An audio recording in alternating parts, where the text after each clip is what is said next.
Tara at tayo naman gumawa ng pastillas balls.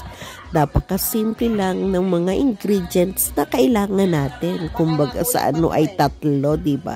Sobrang yummy nito. And then, syempre, matamis na rin, of course, diba? Kaya naman po, ano ba yung mga ingredients na yan?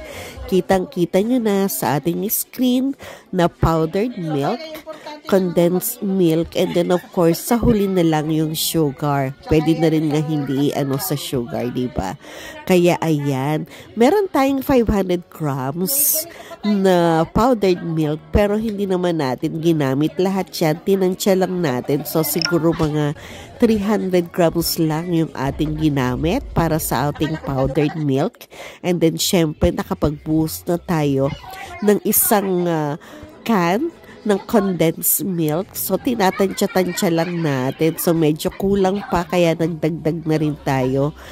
Kumbaga yung isang can pa ng condensed milk ay hindi naman natin binuhos lahat. Tansya-tansya lang, diba? Kung kailan pa na natin ito mabibilog ng gusto. At ayan, okay na ito, diba? Kumbaga sa ano yung talagang stick together na sila, diba? Kaya ayan.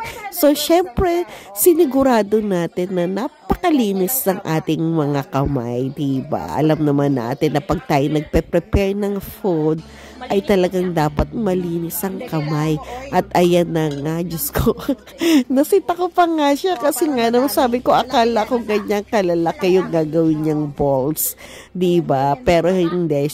Siyempre, yung talagang ano lang natin, tansya-tansya lang, nagkakalukuhan pa nga kami. Kumbaga sa ano, magkano ba yung isang piraso? Diba? Sabi ko nga, $1 pa, diba? Pero ayan, todo enjoy sila sa pagbibilog ng ating pastillas balls, diba? Kumbaga sa ano, parang naglalaro ka na lang, mga ka-bangers ko. Kaya naman, ayan, kita nyo talaga, nakailang tikim din ako dyan, ha? Talaga, wow, ang sarap. Pwede namang hindi nalagyan ito ng sugar dahil talaga naman pong matamis na yung condensed milk. At ayan na nga yung ating mga nagawang pastillas balls.